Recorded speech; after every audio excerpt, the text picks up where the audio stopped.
What's good, everybody? Got that echo. I know it's coming from your side. Go ahead and drop out and come back in. I know that's coming from your side, man. Shout out to everybody joining us. Is that better? No, still coming through. Okay, I'll go back. I'll go out. All right. Yeah, shout out to everybody joining us tonight. This is Kandid Konvos. I'm your host, Quay Price. We got Chloe on deck. We got Vince on deck. Say what's up to the people, Chloe. Happy Wednesday, everybody. I hope y'all all right out there. There's a lot of weird stuff going on. I got to check in on y'all. Everybody all right? You got that right. A whole bunch of weird stuff going on. Y'all drop a comment. Let us know you're here. We just want to check in on y'all. For sure. Like I said, definitely drop a comment. Let us know you're here. Let us know where you're representing from. Like I said, this is Kandid Konvos. We do this every Wednesday night, representing for the people. Look at my people's checking in. Shout out to my guy Donovan. He said, "What up, though? What's going on with you, brother?" Shout out to Kenyatta as well. She said, "Hello, good people. Appreciate you guys always rocking with the platform, supporting what we're trying to do." But man, I said, it's funny that you say that, Chloe. I said it is a lot of weird stuff going on out here. Weird stuff. Yeah, I made a post about all of these collapses and all this other stuff we seeing going on right now. It is definitely a lot going on. Go ahead and say something, Vince. Hello, how's that better? No, that's good, man. That's good. But yeah, like I said, right now we are live on Facebook. We're live on YouTube as well. So definitely like, share, and subscribe. Like I said, help us share out the platform to get it to as many people as possible. Like I said, because at the end of the day, I'm going to say this. I said I've gotten some feedback from a couple of our viewers, and we are definitely out here changing some lives. Yeah, some of the feedback that I've received is, based on the conversations we've been having on the show, they've taken on a different perspective in their relationship based on some of the conversations we're having on the show. People have decided to go, get I'm not going to say the help, but we've got some folks who went and got some therapy and some other things just to help get themselves in order. So like I said, we're definitely doing good things on the show. We are touching people. People are letting me know that they're being touched in a good way or a positive way. And like I said, we're going to continue to do that. At the end of the day, we're here to help change our trajectory as a whole.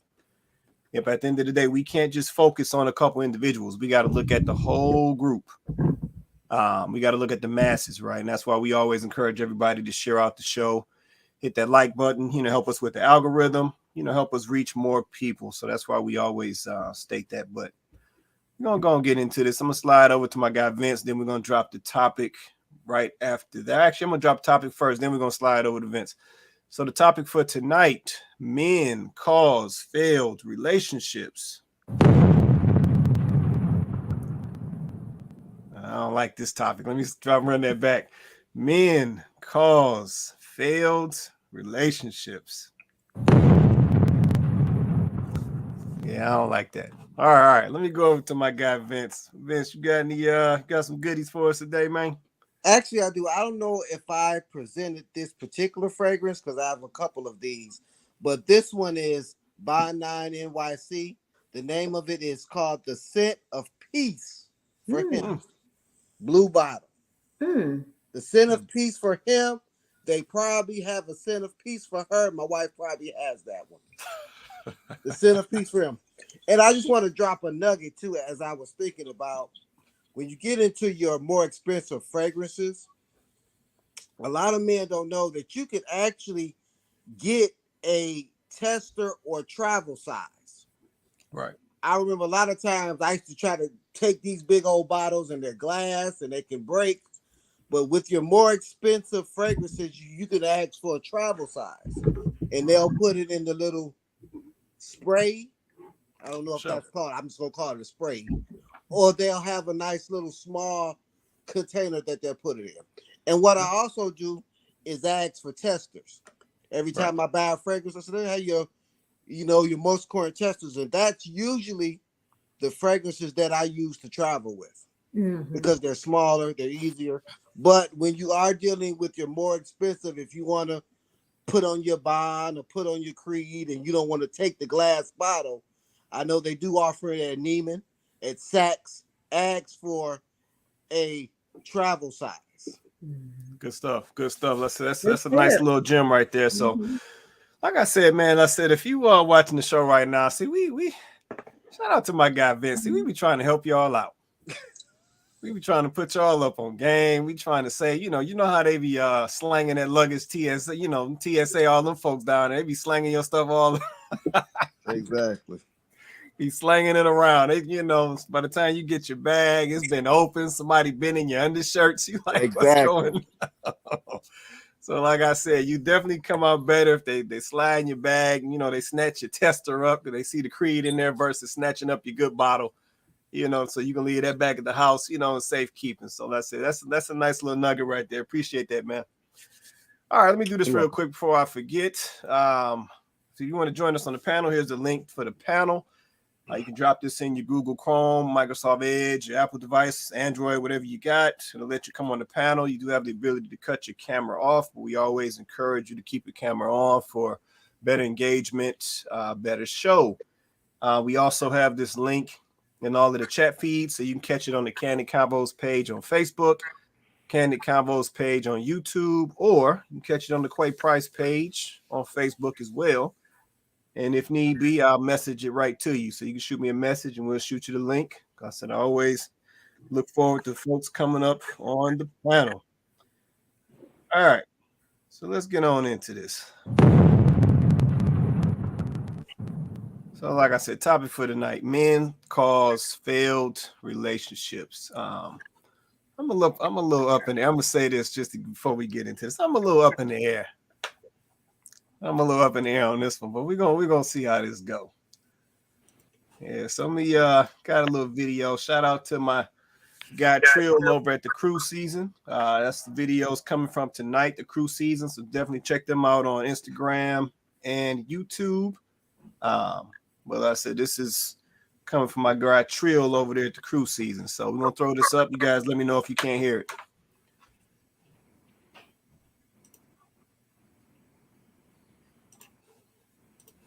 Okay.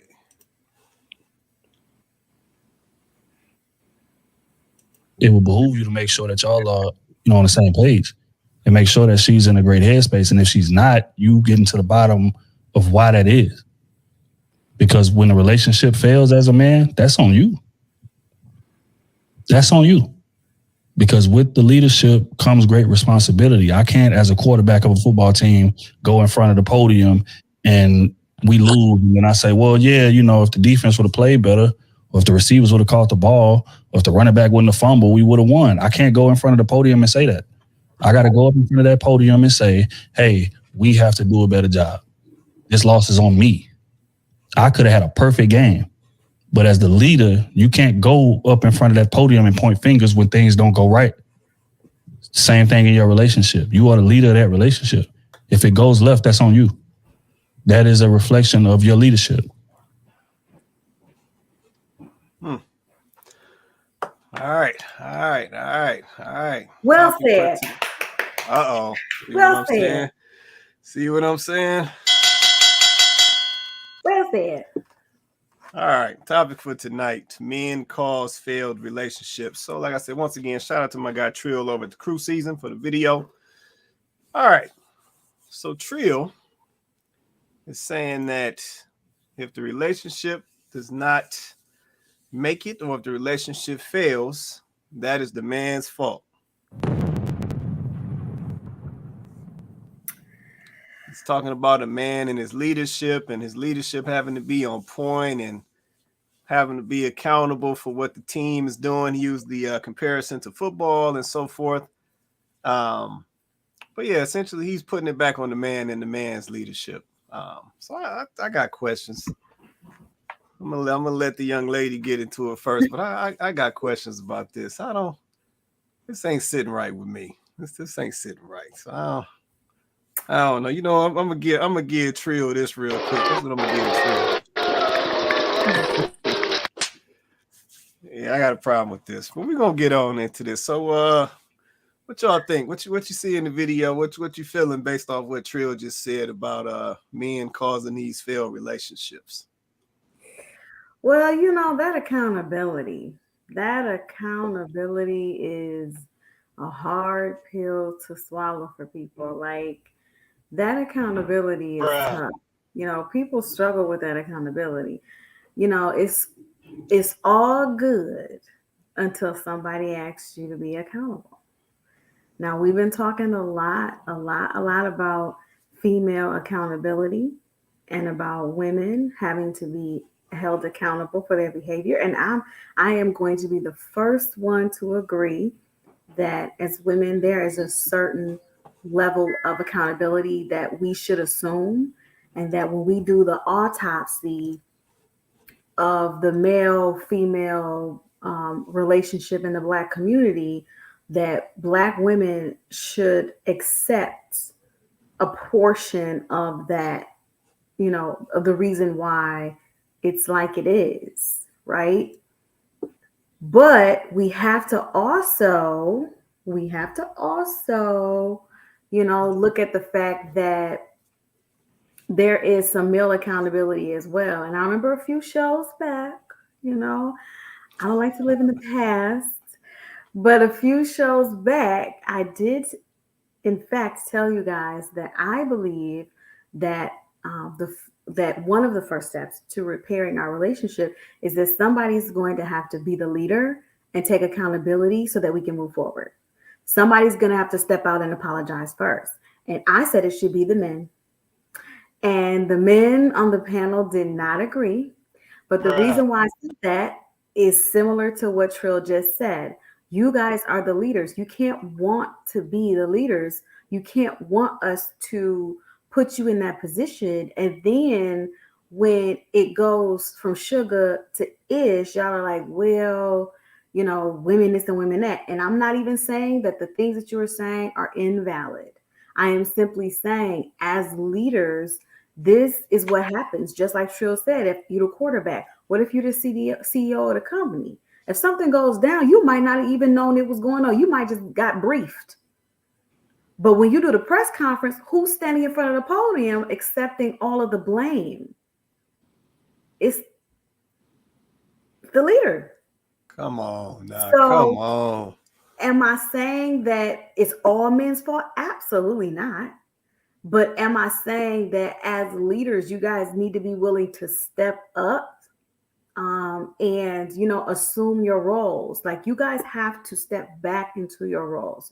You have to step back into your role. I understand that it's difficult. I understand that Black women are not making it easy. I understand all of that. And what I'm saying is, I know it's not going to be easy, right? But you guys have to step back into your role, and you don't need our permission to do it. You don't need our permission. That's part of the problem. Don't wait for us. You never needed our permission. Like, I know that society made you guys feel that way. And I know that society pushed you guys, kind of helped push you guys out of the way. But you never needed our permission. You don't need it now. Right. So I just think that there's validity to what he said. I mean, I agree. Okay, you want to say anything, Vince? You good, man? Actually, this is a very good topic. I was talking to my 27-year-old son the other day, and I agree in theory in what this gentleman is saying, because as a 50-year-old man, at the end of the day, it is always your fault. If my kids turn out raggedy, they're gonna blame me. If my credit bad, they're gonna blame me. If you're going to get the blame, so it doesn't really matter if it's your fault or not. You're going to get the blame. So, but I also say, as men, we need to understand our purpose, understand our gift, and understand our vision. So when we go out to get these relationships, we'll attract the right type of woman with the right type of mindset. I know I sent you something, and we were talking about mindset. Right. And I think a lot of these relationships are started out of lack, trauma, scarcity. So they're set up wrong. Right. So, and then also as men, I think a lot of times it is our fault, because I said if men would leave before they cheat, I think that we would get a lot more accomplished. But I don't think men are strong enough to do that. I think men are, y'all 50-50 on the rent. I need a little help here and there. And I've been there. I couldn't really do things I need to do. So you stayed in these relationships because she giving 40, you giving 60. And women are usually a lot more honest about things like that. Like a woman to tell you, I got a man, and a dude to say, well, can I be your friend? A dude, if a dude is like, and a dude is usually not that confident because he's not on his purpose and on the square. A guy is not going to usually say, hey, I got somebody, but I think you cute. You want to rock with me or not? Your decision. That take a lot of guts, though. Men are lying, and you find out they living with somebody and find out they got a baby mama. And most women will say, why couldn't you have just been honest and told me what it was up front? So, if it's time for the men to take the arrow, I'm all about accountability and and and and acceptance. So I do agree with him.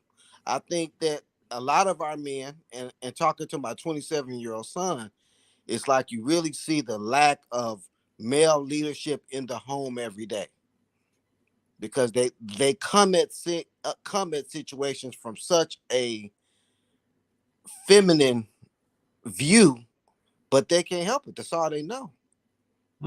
All they know is mama and grandmama, and they didn't see me paying bills. They didn't see me struggling to keep a job. They just see me on the weekend taking them to the movies and dropping them here, dropping them there, Christmas gifts. And actually, when my son came to stay with me, he was probably about 22, and he seems like, wow, this is really different from being with mom.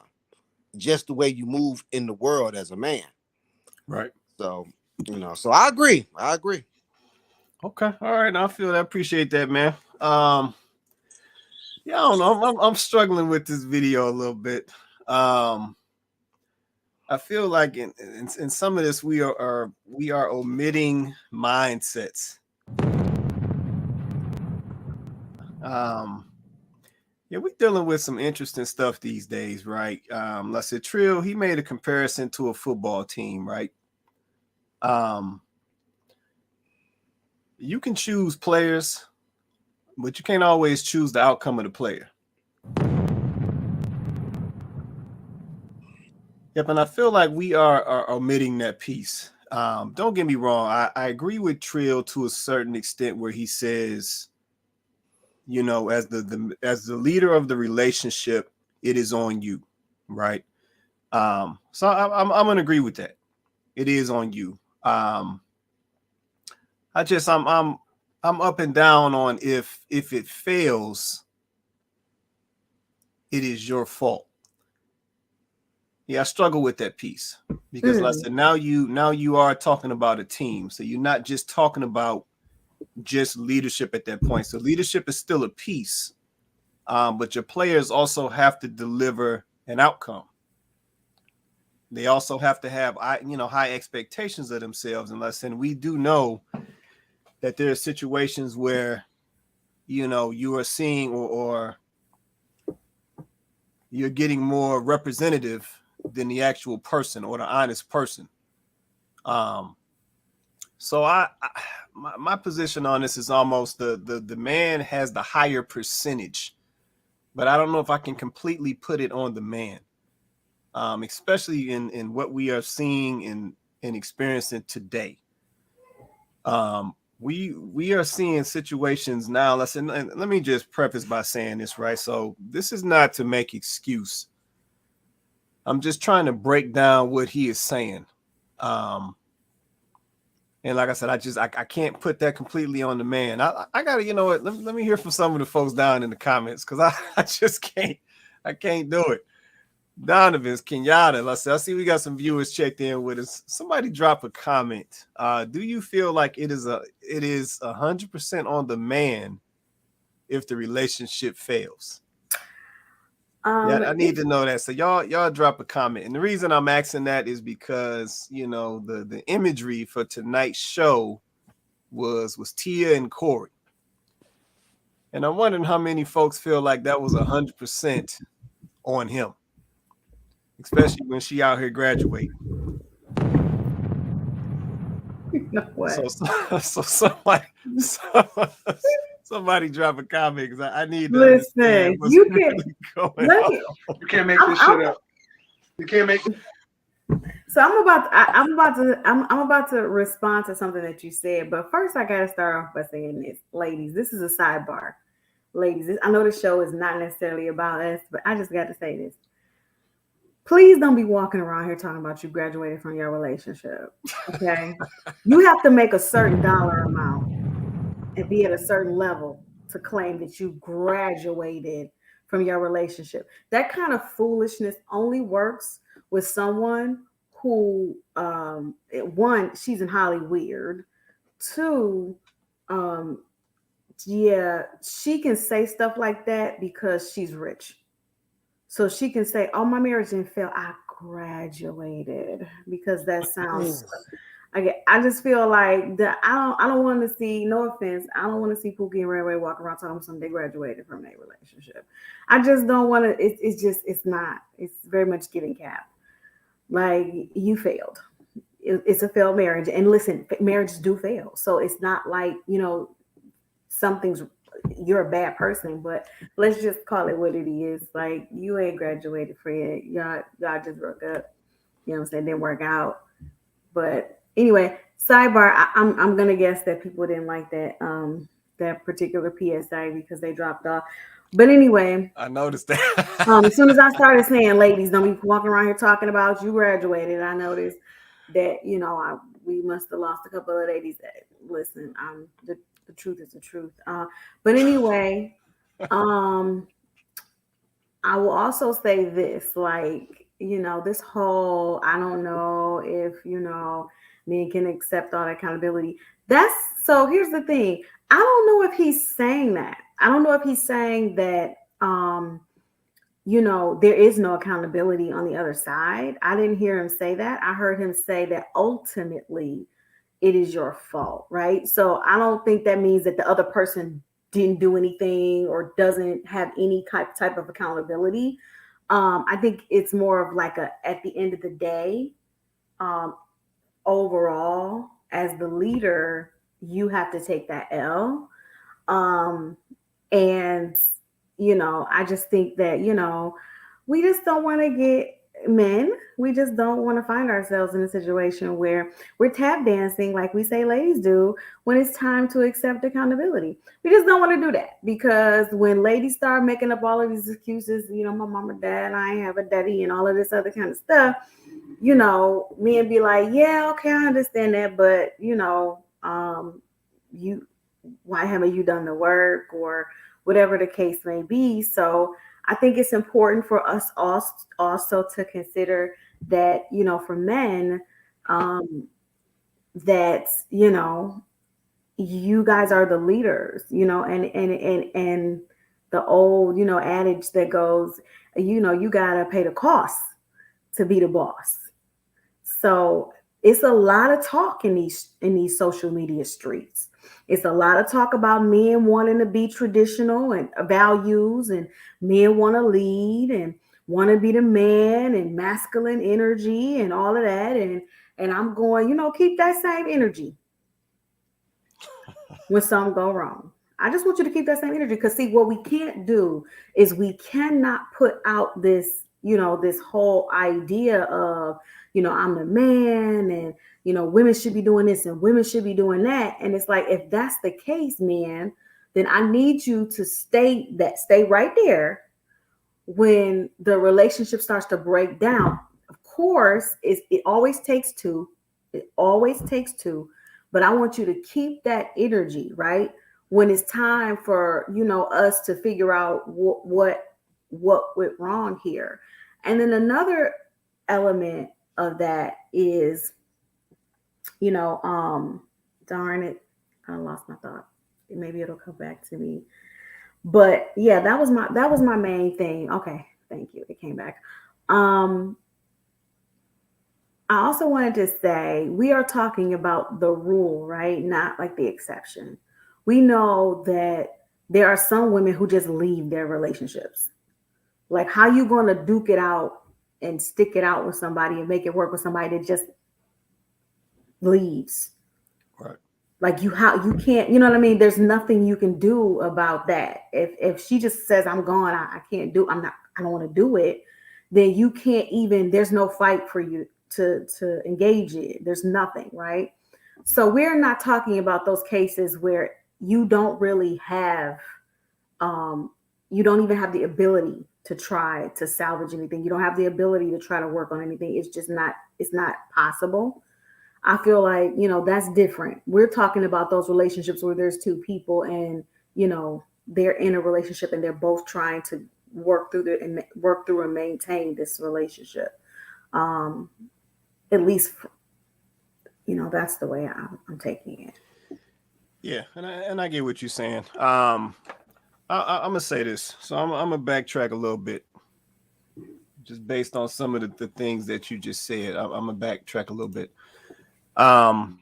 So I'm like I said, I'm gonna partially agree with Trill. As I'm thinking through this discussion right now, or thinking through his video, as the leader of the relationship, you do have to essentially select your team. So I think that's the first issue, guys, in the selection process as the leadership of the team / relationship that will be. So that's the first issue, right? So definitely we have to take accountability for who we are selecting to be with. Two, once the relationship is established, you do have to take leadership as the man and establish the structure of what that relationship is going to look like, right? So as I'm thinking through this, like I said, I'm comparing a couple scenarios. As I'm thinking through this, okay, yeah, I'm a ride with Trill on this one. So there's some validity to what he is saying. But yeah, I can't do the 100% because, like I said, that is.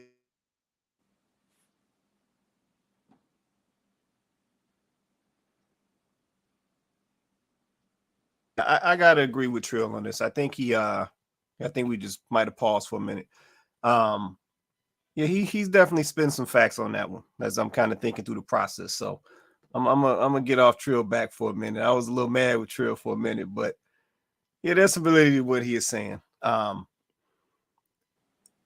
like I said, just based on some of the stuff we are seeing, guys are not doing a good job in that space. Just to keep it a buck.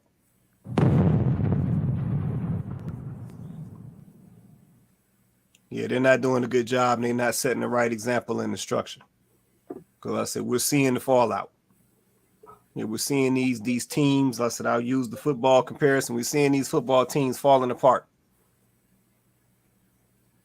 Yeah, so like I said, something in that process of the team building process is not in place. It's not correct. And that piece does point back to the man. So yeah, I'm a rock with Trill on this. I said, Trill get a pass for this one. You get a pass on this one. Yeah, I ain't gonna front. I was a little ill with Trill on this one. I'm like, I don't know about that, bro. But yeah, no, he right. I'm gonna give him that. I'm gonna tread lightly. I'm gonna give him that one. He right.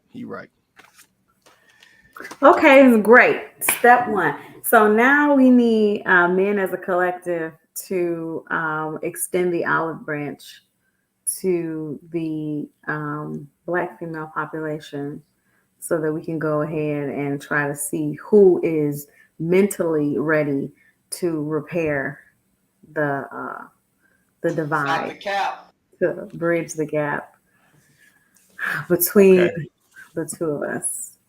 Okay, let's go. Go ahead, Vince. No, I don't agree with that. Oh my God! I think for time immemorial, men have been told to man up, be a man, pull yourself up by your bootstraps, take care of your kids, for ever since I was knee high to a nickel.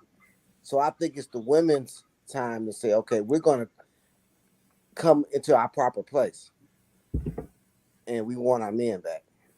And I think my position on this panel is just to bring a level of honesty. And I think that people always say that the community is different nowadays, and I didn't really agree with that, but I'm starting to understand why it is different. Because if you talk to certain people about marriage and why they didn't stay, you always hear this thing about my peace, what I was worth. I'm not gonna settle. And I'm thinking about, if if that's your stance, then you don't need to get married, because your peace is always going to be challenged. You're dealing with two separate individuals with their own mind, their own ways of thinking, and it's going to be a challenge. Right. Now, I know a lot. Now, I don't condone violence in any form or fashion. I don't condone abuse in any form or fashion. But let's be honest, we're not talking about that anymore. We're not talking about getting beaten in the head with a hammer. We talking about, she not cooking. We talking about he not ambitious. We talking about, I don't like his kids. I don't like her kids. I don't like his mama. I don't like her mama. He used to take me out. Now he don't. She used to be a size 4. Now she a 14. And I can, if that's what I'm really starting to think, just get out the way. Just let the people who want to be married, who want to commit to one another, let them find each other, and y'all just get out the way, and keep y'all peace and worthiness over there by yourself with you and your little dog. Oh man. Wow. And Well, and this worthy piece, can I get a little moment to just explain something? And I'm gonna use myself as an example. I don't know if I've already said this, but this worthy piece, your worth is what you can get out here in the market. You can think whatever you want to think about yourself, but when you go out there in the market, they'll tell you what your worth is. I always, well, I'm worthy of more than that. Who told you that? Yourself? Thanks. Because your proof is in your pudding. If you was, people at the job and say, well, I'm worthy of it. But what have you done to make yourself more valuable to your company? What, just because you came to work, you presented yourself and you did half of what they asked you to do? No, you got to do more. I'm sick of this. I'm worthy. I deserve. You deserve what you get. And I'll use myself in this example because people be so offended. Da, da, da, da.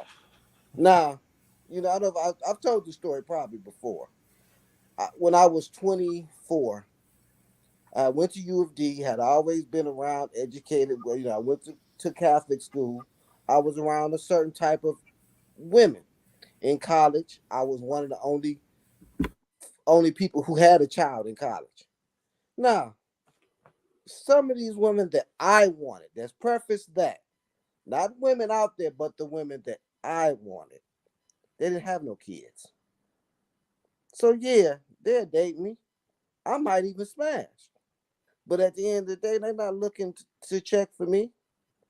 Right. And I could have sat up there and been like, I'm worthy, and yeah, I got a child, but I deserve this. And no, deserve what I got. So when I became 24, 25, it was a place called Floods. I don't know if you guys, I don't know if Floods still pretty popular. For sure. For sure. And so I would go out and I would see, guys I went to college with, the attorneys and the accountants, and they young, no kids, they looking for women. And, I'm seeing the women there who great, and I'm there. I got 2 kids, an ex-wife, and, you know, I was struggling paying my child support, but I'm thinking I'm on their level just because we went to school together. I work with these people. No, she wanted more. And a lot of these women that I used to date in college, you know what they did? They wind up marrying their college sweetheart, and they built a little life together and then moved on because that's what they deserved. Right. They didn't deserve me. They didn't want me. They didn't want my problems. So they didn't have to deal with it because they could get more. See, that's the thing. these women could actually get what they wanted. Right. So I had to understand that my situation is not really what I want. So I had to put my head down and get to the grind. Now, as I got older, maybe it changed around when I was about 32 because some of those women start having kids. They start losing the doctor. He married whoever else. And so they pool got shorter. So me saying that I was worth what I got, because really the ladies that were in my situation, I didn't want them because they was dealing with the same stuff I was dealing with. They was dealing with a crazy baby daddy, or still hanging on to a relationship, or whatever. So cut this worth mess out. Your worth is what you can get, men or women. Right. You know, so Yeah, no, I feel that, man. And listen, I think I will say I do think that is a difference between men and women. I think men out the gate understand that. So we understand, based on what we have acquired, what we can bring to the table, that is going to determine essentially what we are going to get, or what we are going to be able to get to. I think on the other hand, ladies look at that a little differently. They'll do a little inflation, and they'll base what they can get based on whatever they deem as their selling point.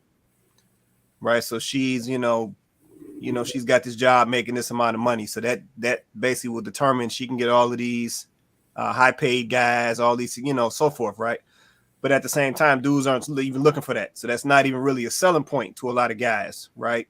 So we definitely see a difference there. But I think for sure dudes understand, based on what they have and what they've acquired and achieved, is going to determine what type of female they're most likely going to be able to get. And I think they're a little more realistic with that. And then too, let's say the other thing is, once they try to approach a young lady essentially that may be quote unquote out of their league, then they also understand that they got to go back to the table. If they still want to lock in on that lady, they got to go back to the table and make some changes based on feedback. If she told you wasn't buff enough for her, then you got to go hit the gym, then go back, try it again. Yeah, but if she said you wasn't getting enough money when you approached her, then you got to go get your money up, come back and try again. But I think men understand that, because I said that's, for the most part, it's been like that for us since the beginning of time. So yeah, I'll leave that at that. But yeah, touching back on your point, Chloe, I got to go down to the comments. We got a couple viewers. So to everybody down in the comments, the question is, we know that there's an obvious rift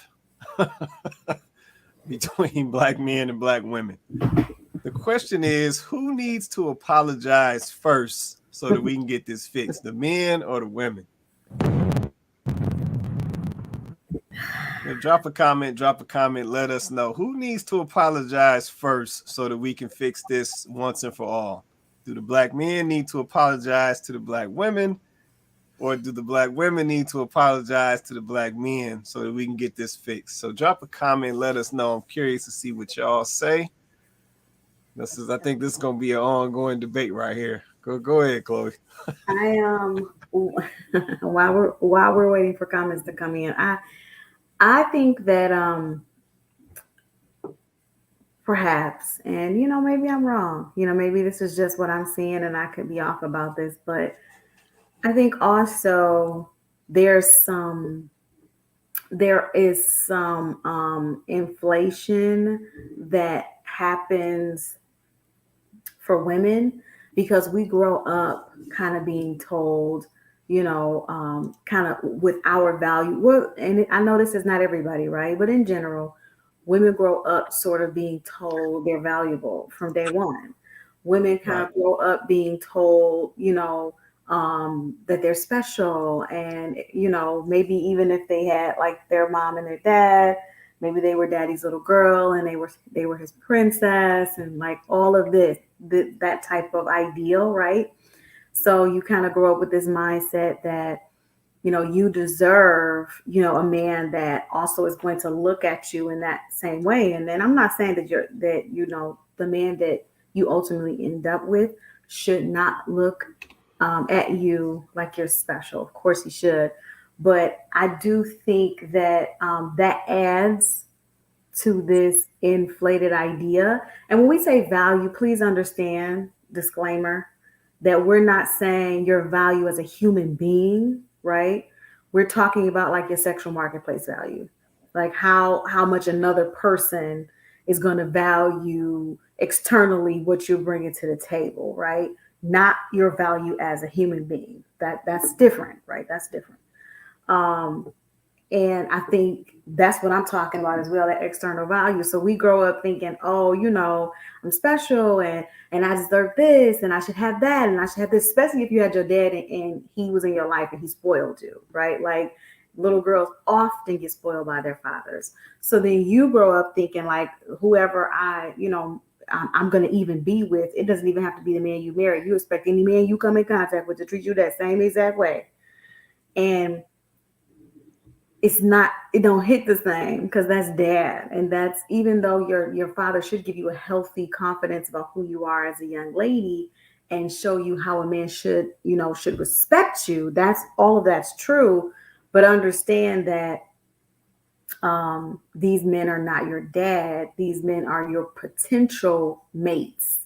And I think you have to look at it from that mindset. And just because that's the experience that you had doesn't mean that they had that same type of experience or were even taught, right, how to look at relationships in that way. So that has to be factored in. And I think women don't. And then another element, and I was reading this in a book, and I'm going to pull up before we leave tonight, I'm going to pull up the book and share it with you guys. But the author of the book, this book was written in like the 60s. So of course we're talking about, maybe a older mindset, but I feel like those traditional values are still relevant. Just because tradition looks different for us today, right, than it did back then, doesn't mean that we can't hold on to traditional values. And this woman was saying in her book, it was a good book, and I haven't finished it, but I got deep into it. She said that part of the problem with women is we look at men and there's a miscommunication, because what we admire and what we admire and respect about women, men don't look at women the same way as women, we look at women. So we might be looking at her, she looks like she has it all together. She always dressed nice. Her hair's always done. She has this great job. And we're going, oh, she's a catch, right? But that's our perspective. A man, when he goes to assess this woman, he's looking at different things. So while I'm thinking she's a catch, also I'm great in myself and I'm thinking, well, I'm a catch. But a man that's assessing you is looking at completely different things. So then when you come up short to him, you don't understand. You're like, well, I don't get it. Why is this not working out for me? Why can't I find someone? I got this going on. I got that going on. And none of those things are actually the things that matter to men. So we're confused genuinely, because we're thinking all of these women out here are such great catches. Like, we're looking at all our girlfriends and they got great jobs and, they got the great car and some of them have their own houses. And we're going, man, all of these, my girl's baddies. And like, the dude is like, no. So I think that that's important for women to understand too. That's part of that, that inflating your value, because you are looking at yourself and you're giving yourself a grade, not understanding that that's not the same for a man. No, that's true. That's true. And like I said, I hear that all the time. It's just funny that you said I hear that all the time. Young ladies talking about their friends, talking about their baddies, and she will be great for some man, and some man be lucky to have her. And then the man comes across her, and he just like, wait a minute, like what? Like what am I dealing with here? So yeah, that's a real thing. Yeah, that is a real thing right there, and we definitely got to get that up under control. But like I said, at the end of the day, for me, that is a communication breakdown. Yeah, ladies, why don't y'all just ask the men? Yeah, like I said, instead of making all these assumptions about what y'all think the men is looking for and all of this stuff, why don't you just ask the men? Yeah, they tell you. It could be that simple, but like I said, it almost seems like we rather continue to make these assumptions and then be wrong. Let me get this comment from Kenyatta. She said, let's see, I still say the woman should apologize. Oh, okay, here we go. She said, I still say the woman should apologize because we allowed others to remove us from our men during the woman liberation BS. We left the black man. Okay. All right. That's what I'm talking about. Appreciate that, Kenyatta. Appreciate that. Yeah, they done got quiet, Kenyatta. They done got quiet. Oh, shout out to Kenyatta. I said, I'll throw Donovan's up there as well. He said, women, they are the helpmeets. Okay. All right, Chloe. Well, you got your answers. What you got to say now? What you got to say now? You can't make this shit up. You can't make this shit up. Listen, I for the most part don't have a problem with women being the ones to apologize. I don't have a problem with that. I don't really care who does it. I just think it needs to be done. But I'll be honest. I think that women aren't going to. I don't think women will because women are stubborn. I'm speaking in general, and women have become very arrogant and very prideful, selfish, self-centered. That and I believe that there has been a concentrated effort from society to help them into this mindset because it's just more profitable for this nation and really the world at large, for women in general, but especially Black women, to be in a defeated, self-sabotaging mindset, because it's a whole lot easier to manipulate a group of people whose protection is non-existent. Men are our protection physically, mentally, emotionally, and spiritually. They are our covering. They cover us. And it is a lot easier for women to be manipulated and for women to be led by society who then becomes their man than it is for them to allow a man, an actual man, into their lives to do basically the thing that they're allowing society to do. And because of that, women aren't going to apologize. They're not going to apologize because they still don't see it. And society is going to continue to tell them they're great, they're wonderful, that there's always something better. If your men aren't acting up, come over here and get one of these Caucasian men. Come get one of these Asian men. And listen, I'm not saying that to say you can't date outside of your race. If that's what you want to do, go ahead, right ahead and do it. I'm simply telling you that you need to pay attention, Black women, to the concentrated effort that's being made for them to market this to you. They are marketing you going outside of your race, going outside of your ethnicity to look for a man, just like they're marketing it to men to want to go overseas to get their women.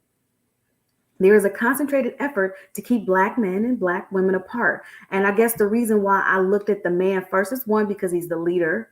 So yes, I did look at men first to apologize because of that. But also I looked at men first because, let me just be honest, I feel like men will be able to put their pride aside before the women will.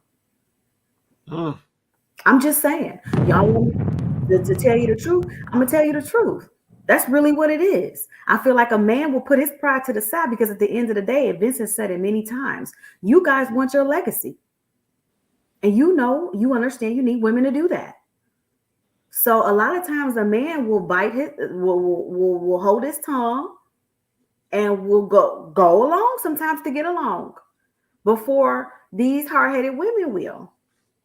Because they are being constantly fed now. They're being constantly fed through social media, through movies, all the propaganda about how wonderful it is for you to be 45 and single and living your best life, protecting your peace and living in your truth.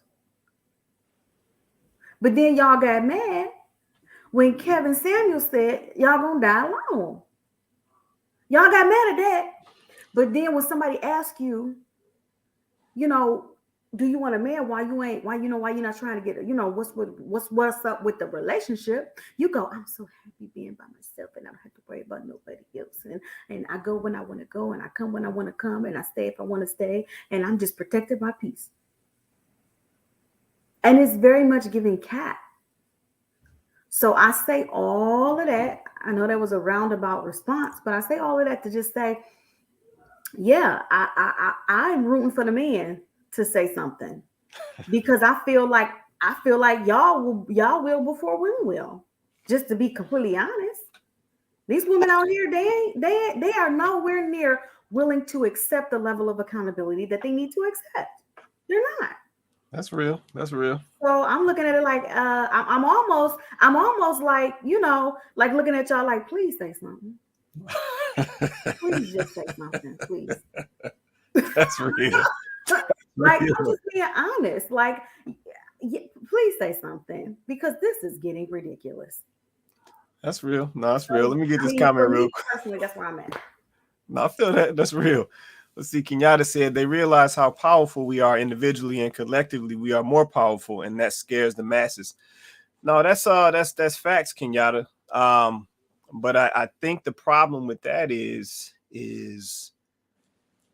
we are somehow trying to justify how being alone is better. Yeah, I just saw an article today about Tracy Ellis Ross talking about how she's single and 50 and pre-menopause and she basically has got her peace. And just looking at that article, I'm like, so 50 pre-menopausal, no kids by yourself. And I'm like, and that's goals now.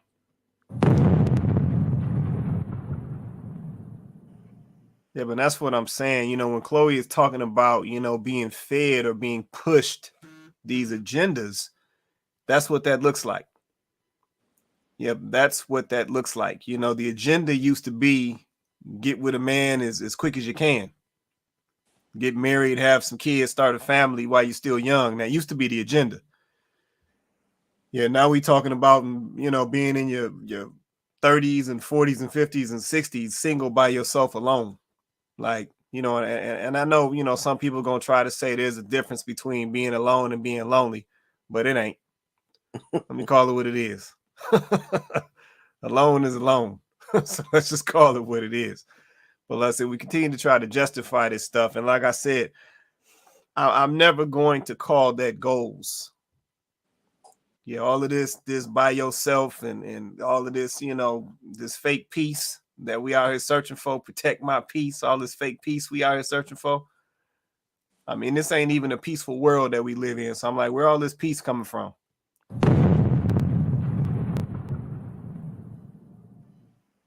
Yeah, so I'm not understanding that. But what I do understand is being in a relationship with the right person is peaceful.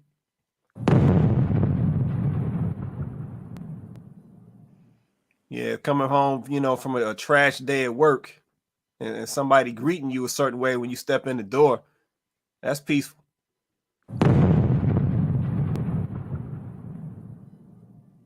Yeah, not walking in the house by yourself, walking into the cold house by yourself and being by yourself. It's not as peaceful as you think, at least not for the long term.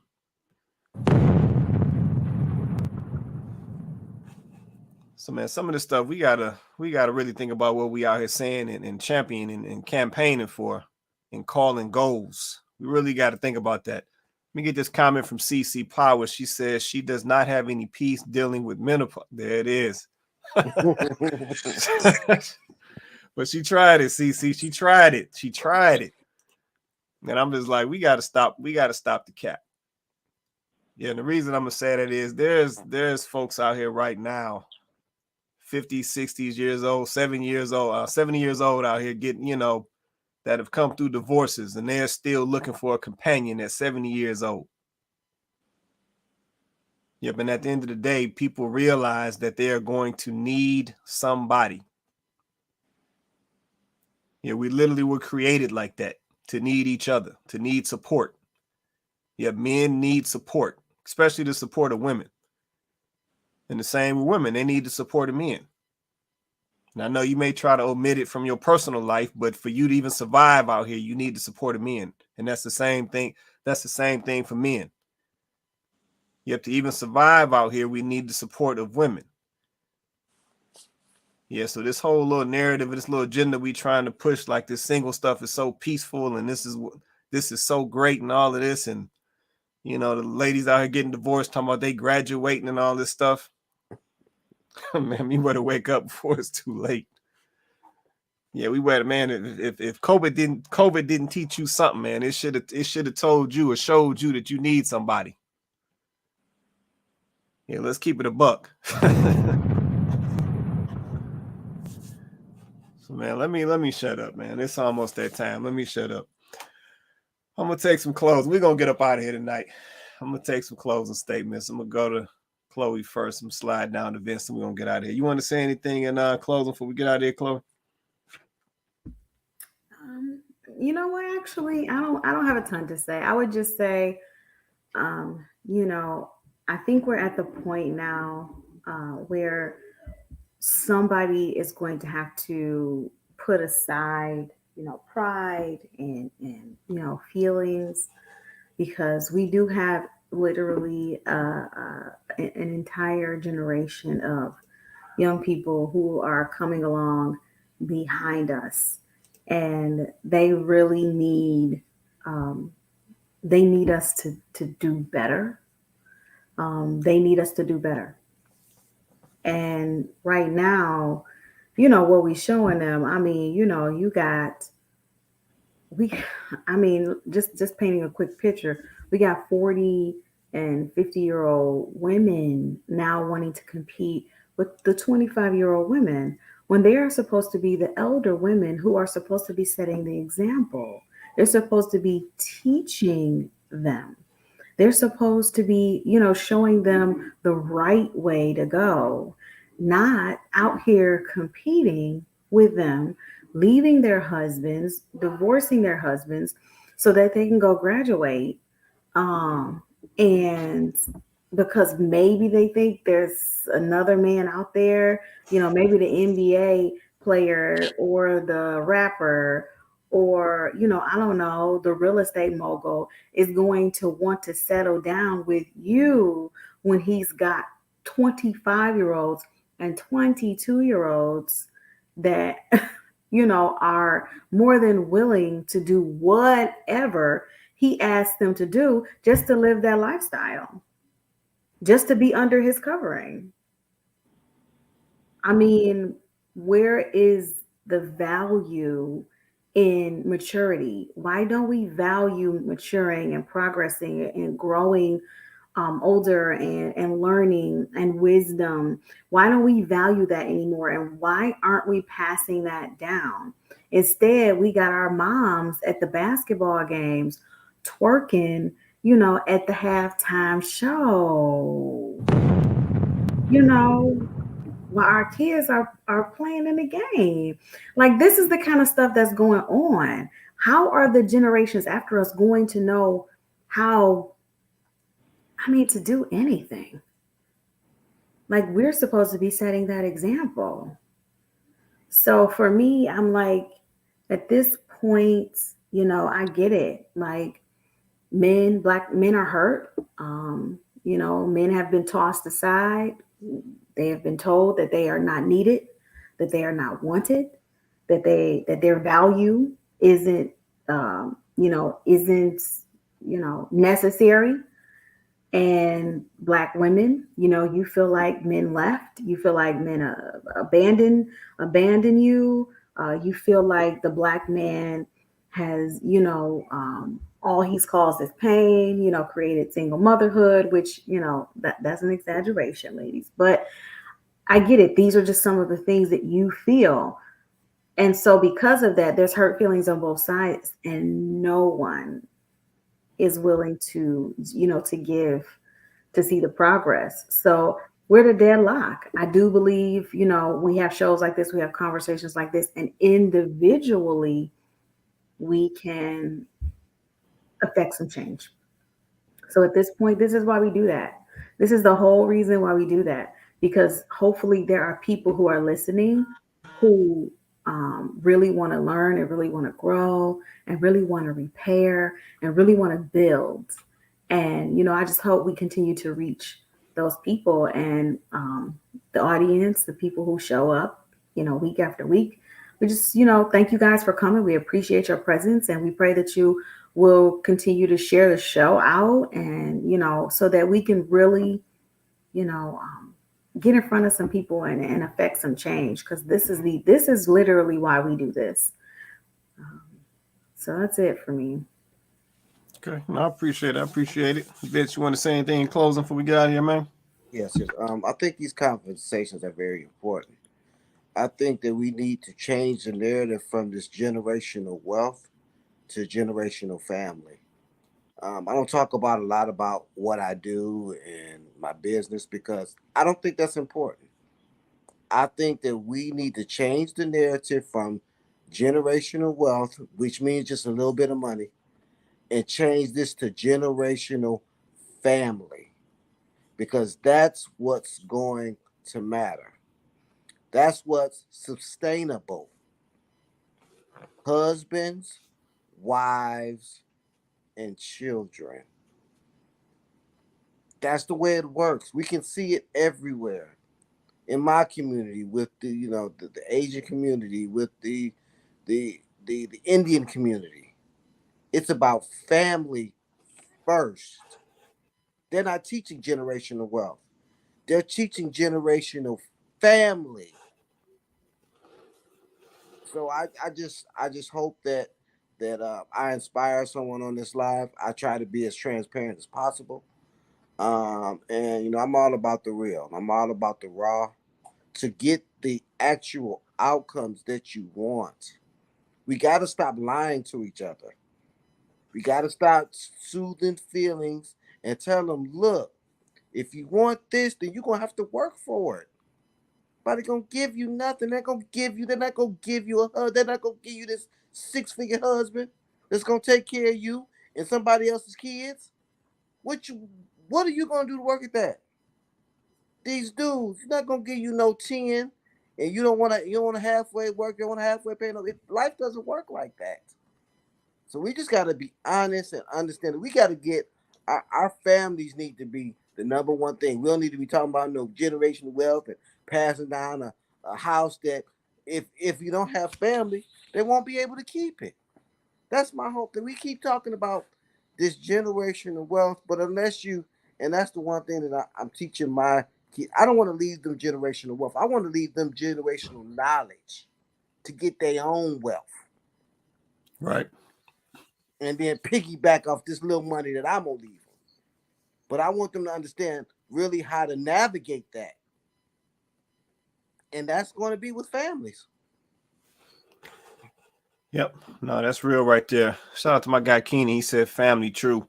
Yeah, no, that's real right there, man. That's real. Appreciate that, Vince. Let me just say this. I'm gonna keep it basic, then we're gonna get out of here. My little 2 cents. We got to get back to even liking each other. Yeah, I'm in so many of these conversations, and we don't even act like we like each other. Yeah, we act like we can't stand each other's guts. We just at that constant battle. Yep, and like I said, ain't none of it gonna work if we can't tackle the simple stuff. Like I said, do we even like each other? Yeah, we got to get that piece corrected. Yeah, so I'm gonna leave it at that. Yeah, show some of your people some love. I'm gonna leave it at that and keep it simple as we get out of here. Just simple as that. Shout out to Ray Cribb. She said generational family wealth, and wealth is not just money. It sucks that people don't understand this. So I'll say this to that, Ray. I'll say this. Vince does make a valid point, right? So there is a financial piece to the longevity of a family or generations, to essentially carry generations after, right? But he is spot on. This does start with family. Yeah, that is the key. If we look at any successful dynasty, there was always families. Yeah, and that is the key. And that's one of the pieces that us as a people right now are struggling with. Yeah, we should, take that back. We don't struggle with making no families, but we struggle with keeping them together. We got a whole bunch of broken families out here. We do that quite well. Yeah, we can link up with somebody, we can get together, we can generate some kids, but then for some reason, after the kids pop up, then all of a sudden can't get along. Yeah, I don't know if I'll ever understand that piece. It seems like as soon as the kids come, then all of a sudden can't get along with the baby mama or the baby father. It's like, oh, I can't stand their guts. Well, what happened for the last 6 years? You was standing his guts then, or he was standing our guts then. So what happened? So like I said, we definitely can create families, but we just struggle to keep them together. And for me, it all points back to one thing for me. It's selfish. We got a lot of selfishness going on within our relationships and within our mindsets for that matter. If everything is about me now, everything is about self now. Yeah, so I think that's part of our downfall. But like I said, if we don't correct that before it's too late, then let's say we can forget all of it. Ain't none of it gonna work. Ray said, absolutely. No, I appreciate that, Ray. All right, let us get up out of here. Let's say we starting to run over. Let's say appreciate everybody joining us tonight. Shout out to my panel. Shout out to Chloe. Shout out to Vince, always representing on the panel with us. Shout out to Ray Cribbs, my guy Keenan checking in. Shout out to CC. Shout out to Kenyatta and my guy Donovan checking in as well. Like I said, this is Kandid Konvos. We do the show every Wednesday night, 8:30 Eastern Standard Time. We are live on YouTube. We're live on Facebook. So definitely like, share, and subscribe. And the next time you're on, bring a friend with you, check in. Like I said, we're trying to get this out to as many people as possible. Get this last comment. So, oh, I got 7, can't do that. Takes work, but I'm in a good place with it. My dad's absent made me want to be a good pops. Okay, I got you. And I appreciate that, Keenan. I appreciate that, man. Like I said, we can always, work on our situations, and improve them for the better and move forward, and basically, set a new example for the generations after us. So no, I'm all for that, man. I appreciate that comment. But like I said, every Wednesday night, 8:30 Eastern Standard Time. So next time you join us, bring a friend, spread the word, hit that share button, hit that like button, help us with the algorithm. But man, with that being said, everybody have an awesome night, and we will catch you guys next Wednesday.